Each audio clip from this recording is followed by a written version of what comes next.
primeiro de nada, creo que xa a palabra sostible, o sea, que xa unilos a esa palabra, saber que significa que hai outras formas de facer as cousas, non só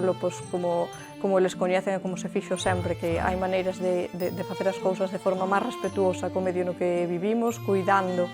donde estamos e conseguindo produtos que ao final non dañen o futuro, porque é o seu futuro, os que van a vivir neste sitio maravilloso son eles, entonces relacionalos coa importancia de que o cuiden e que hai formas diferentes de facer as cousas, creo que é algo moi importante para eles. Pois eu creo que un pouco tamén o que dicía antes, as distintas formas de facer as cousas, de ver que un mismo produto que a priori pode parecer moi contaminante, moi perxudicial, ver que con ese produto se pode cambiar, se pode facer de outras cousas, que hai distintas maneiras de reciclar, de reutilizar, de producir ao final, de obter algo dunha forma diferente. Eu creo que lles fai pensar, ao mellor un pouco, ser máis conscientes da importancia que hai cando compran as cousas. Non só vou coller isto porque me gusta, senón tamén é importante que sepan un pouco o que hai detrás, que lles leve a hora de tomar unha decisión de compra, por exemplo, ser conscientes do que están comprando e de que iso ten unhas consecuencias, uns custos, e que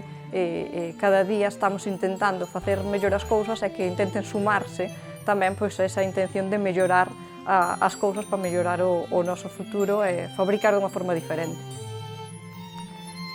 Creo que a parte experiencial é moi importante para eles, porque ao final traballar cas mans tamén faille ser conscientes do que fan, do traballo que hai detrás, de que non todo é tan fácil como vemos, que non todo chega ao estante do supermercado, ao estante das tiendas, así sin nada,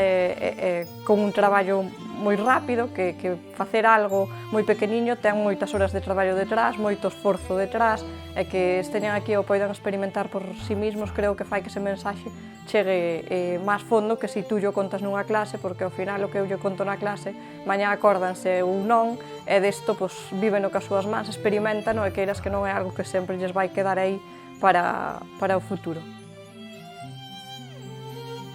O noso alumnado non é consciente de que vive na reserva da biosfera. De feito, creo que os docentes moitas veces damos por sentado que por estar no rural e por ter alumnos do rural que coñecen onde viven, o paisaxe no que están, a riqueza do sitio onde viven, e moitas veces é todo o contrario. Creo que nas cidades se dá máis importancia ao rural, ao entorno no que vivimos, e aquí como que se dá por feito de que xa o teñen que saber, e non o saben, moitas veces non son conscientes da riqueza paisaxística que hai, e da riqueza cultural que os rodea, e creo que é necesario tamén que nos fagamos unha introspección e que non deamos por suposto que por estar no rural que eses coñecementos xa están aí, porque non o están, é necesario remarcalos. Creo que é un proxecto moi completo, porque creo que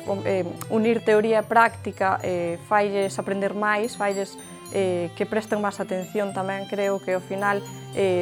chegar e explicarles unha cousa que ao mellor mañá xa non se van a acordar, que o unas que o reforcemos con unha parte práctica, creo que lles axuda moito a entender o fondo da actividade, que eu creo que é o importante.